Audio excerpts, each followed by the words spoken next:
Coach Tygard, let's talk a minute about your summer. Tell us some of the things about your summer.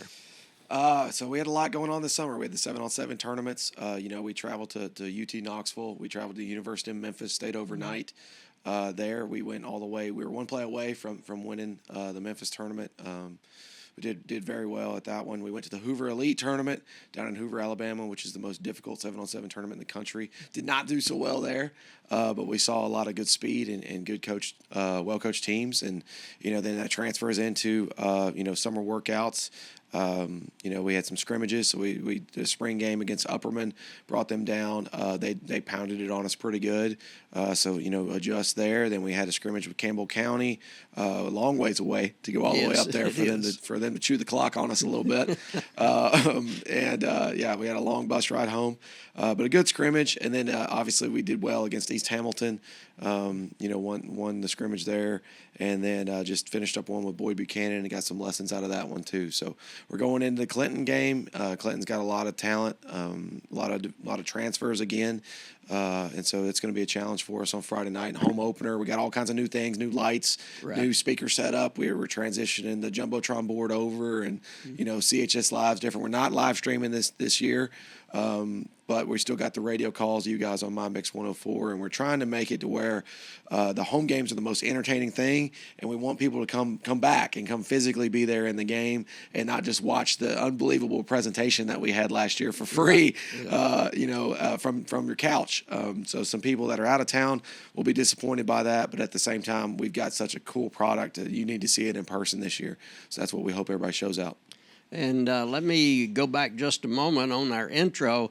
Thanks to McDonald's here in Cleveland, Mark Smith and all of his crew bringing you Coach's Bench. And Mark Smith has been a huge Cleveland goes back years and years, and not giving ages away, but Mark over the years has been tremendous for Cleveland High School. He has he and McDonald's has sponsored this program for a long, long time. And Mark Smith and everybody at McDonald's, thank you very much. Wouldn't be possible if they weren't behind us. These beautiful uniforms that we're unveiling on Friday night were sponsored by Mark and McDonald's. So special shout out to Mark this year. He has gone above and beyond the call of duty this year in helping things out at Cleveland High School. Not surprising because he's been doing this a long time, supporting the school.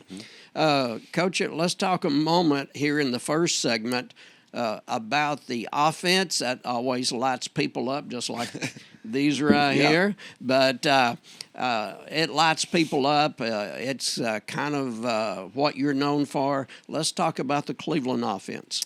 Yeah, so we're doing some different things this year. So we're still going fast, but we also have multiple tempos like we showed against Bradley last year. If we need to slow it down, we can. We're playing a lot more players. So last year we only played 23 kids on both sides of the ball on offense and defense. And then this year that number is probably double. So we've got, a lot of different receivers that can get in the game and different personnel packages. We're playing with a lot more tight ends this year. And everywhere in between, we're playing with 3 quarterbacks so far. So we're doing a lot of things, and we're very tough to defend because we are so multiple this year. But being second year in the offense, you're able to do this. So the kids understand the entire concepts, and you can change formations and motions and plays. And it's not new to them because now they've been doing it now for their second year. So we return a lot of players with production from last year, and we're real happy where we're at right now going into the first game compared to our time first game last year.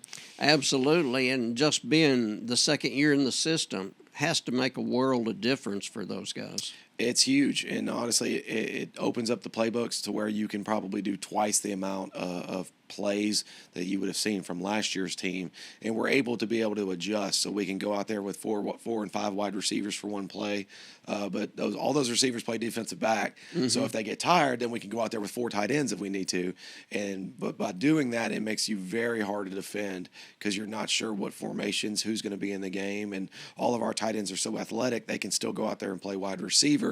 So just because, Sam and Sawyer come in, that doesn't mean you're getting a 2 tight end formation. So we're doing a lot, and we've put a lot on the kids. We probably are rolling into the game with 96 different plays, where last year we were probably only running about 20. So it's a big difference this year. Surely is. In interviewing Sam yesterday after practice, I asked him about now being the linebacker, not just a tight end, and he's kind of thrilled about it, and he's looking forward to being on both sides of the ball, and he's just a great young man, and we'll interview him and other players throughout the year.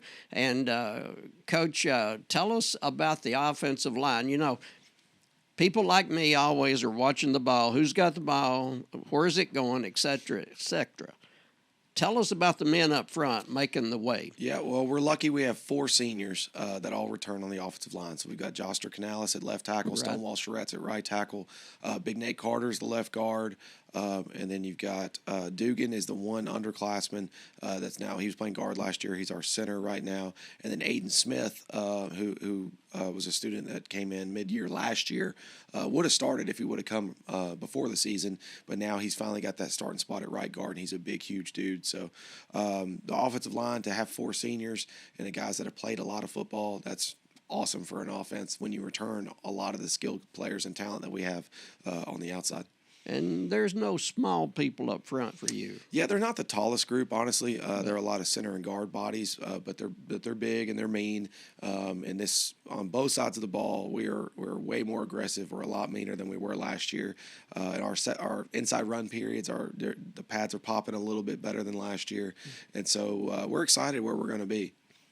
Talking to Joster yesterday also after practice, and he just started smiling when I asked him about being in the offensive line. He loves to hit people. Had a big smile on his face. He likes popping the pads and looking forward to his senior year. And so you do have some experience there in the front. You got 3 quarterbacks, as you mentioned. Tell us about that. Yeah, so we've got Cash Bandy, a senior, Chase Stevens, a junior, and then Casey McGowan, a sophomore. They all have similar but little different skill sets, and without giving anything away, you know, we have kind of different packages for different kids. But I'm real happy about them. I mean, I've always played multiple quarterbacks. I think there's an important reason to do it is, one, the quarterback position for most teams, there's only one kid that plays, and if quarterbacks can get along and share plays for each other, right. and share the spotlight, well, then these wide receivers that are a lot of times prima donnas have no excuse to not get along because a lot of them get to play. And so we like to play multiple quarterbacks, but at the same time, if one can just stick out and be the guy that we have to win the game, then that's who we'll roll with. But right now, we're still trying to figure it out. Absolutely. And you do have a lot of weapons. Offensively, I think points are going to be lighting up the big scoreboard down there quite often. Well, at least the lights are going to flash this year when we score. So I wish our games were at the back end of the season because it's still going to be so light. Right. Or we could push it back to 8 o'clock. But, yeah, we feel good where we're at offensively, so we're excited. But we can't have penalties. We can't have false starts. We can't have holding calls and calling back touchdowns. We've done a good job discipline-wise of trying to crack down on personal fouls and all that this year. Celebrations, we've had to cover that in an earlier scrimmage. But, you know, we do so much on offense and shifts and motions and personnel groupings. It's really easy for one receiver to be on the ball when he's supposed to be off the ball. Yeah. And just by doing that, it kind of slows down the whole momentum of the game, and that happened in in the Boyd scrimmage. And so we really have to be on it because we're asking these kids to do a lot formationally. That's going to be the first segment here on the program, brought to you by McDonald's every week. Mark Smith and all of his crew at McDonald's. We're going to take a break on Coach's Bench, and we'll be back with Coach Tygard in just a moment. Hey y'all, welcome to Cleveland Sports Network. I'm the host, Tanner Stone, and this is my co-host, Braden Beavers, and this year we'll be going over everything revolving Cleveland sports. Like always, thank you for tuning in, and let's get it.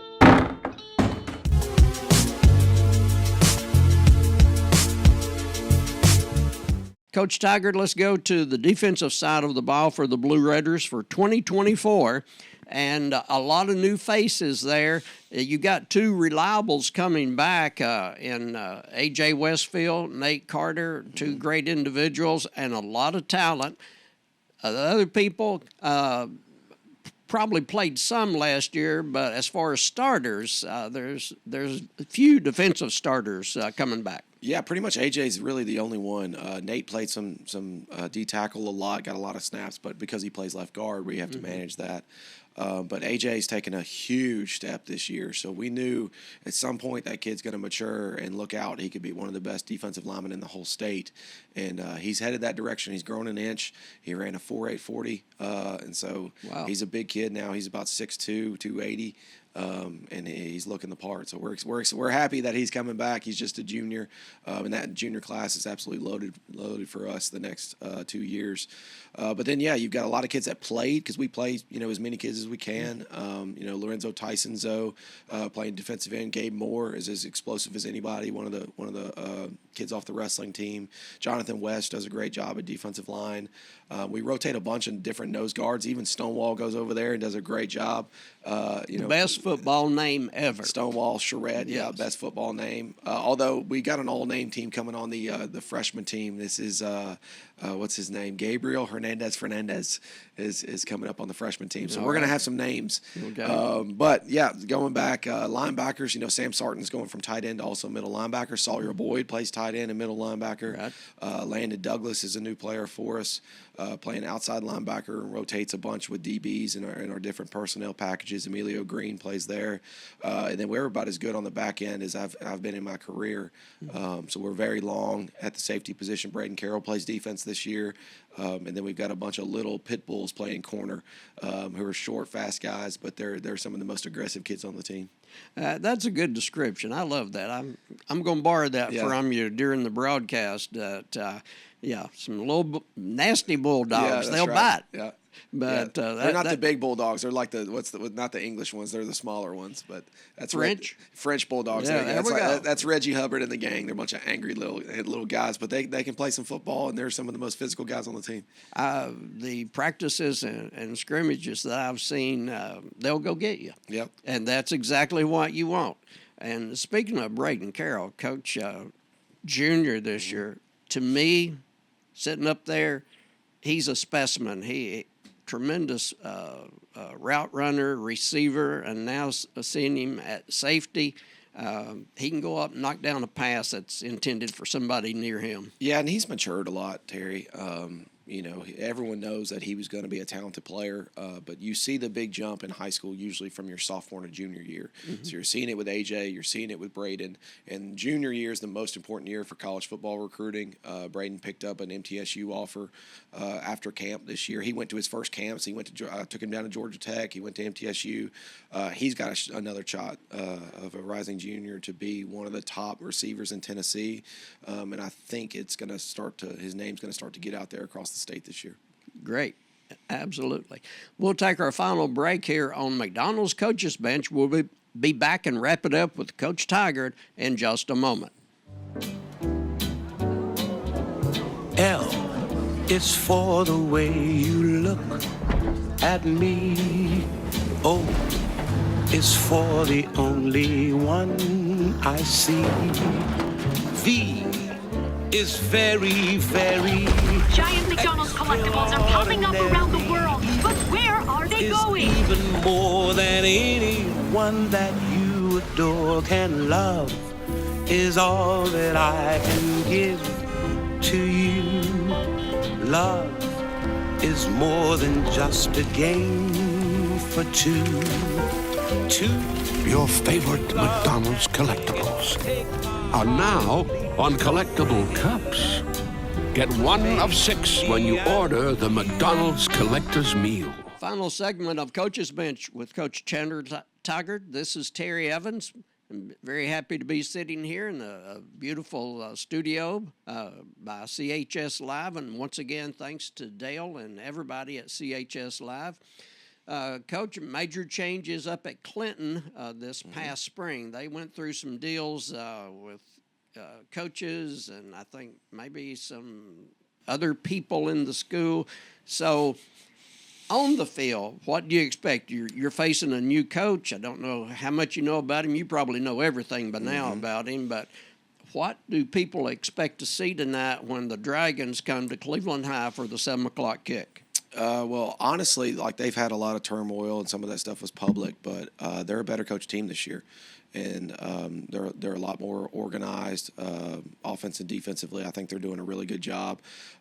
You can tell, like especially defensively, there's a rhyme and reason for what they're doing. So they are defensively. We'll start with them. They are hyper aggressive. So you saw this a lot when I was in Alabama. They are 3-3 stack, blitz craziness, cause chaos, cause havoc team to where they're sending constant pressure every snap. They're playing a lot of man coverage. They can change it up and do some zone, but they're going to be an aggressive team. And so they've decided, hey, we're coming after you, and we're going to be sending these blitzes from everywhere with some athletic kids. They play a lot of kids both ways. So one scrimmage, they're showing a bunch of defensive linemen that are true D linemen playing on the D line, but that's also their O line. Well, then in another scrimmage, they're playing literally with one person with his hand down, and they're playing all linebackers. So they have the flexibility to go put all their speed out there. They might only have one or two guys with their hand down, but they're going to be blitzing and causing havoc from everywhere.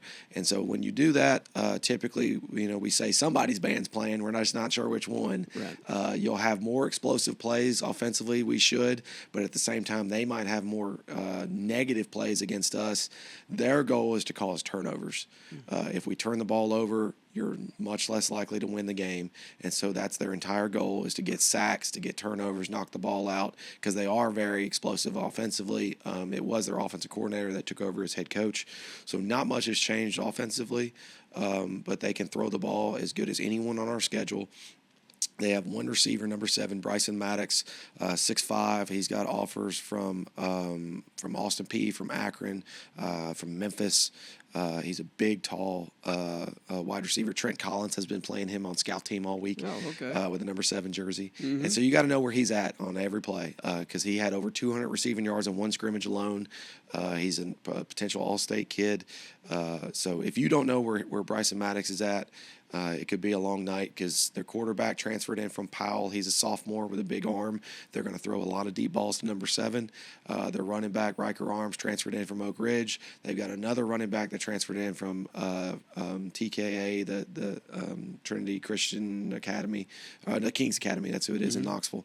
So they've got a lot of transfers. They got a lot of talent, same as last year. They lost the majority of their team, but at the same time, they're mostly playing juniors and seniors, and a lot of transfers that can play. And so Clinton is always extremely athletic. They always throw the ball around, and special teams wise, we haven't seen much to see what they're going to do there. But we put a big emphasis on special teams. Last year, we started the season with an onside kick, so I would assume they're going to be prepared for that. I don't think that'll stop you. No, they wouldn't necessarily stop us. But you've been at this too long to not go away from onside kick sometimes. Well, if the numbers are in our favor, right. And things are different this year. What we're doing on defense is different. Our kicker situation is the same kicker, but if he can hit the end zone, that changes the numbers. So and he was the other night. Boyd. Yep, and the wind has a lot to do with it on game day and which way we're going and all those things. So we take all that to account. So we may be doing what we did last year. We may not. But Clinton is a dangerous team. They have a lot of talent. And, it's their first game. But honestly, I think their coach is doing a good job, and I think they are going to surprise some people this year. That's going to be Coach's Bench, brought to you each week by Mark Smith and everybody at McDonald's here in Cleveland. Terry Evans for Coach Tygard saying 10 o'clock Friday night, be at the celebration on Raider Field. We're hoping to have a big celebration, a winning celebration every Friday night this year. Come check out those lights. Check out the lights, the uniforms, helmets, the whole DJ, deal. the whole thing. Go Raiders. It's going to be worth your time. Be there.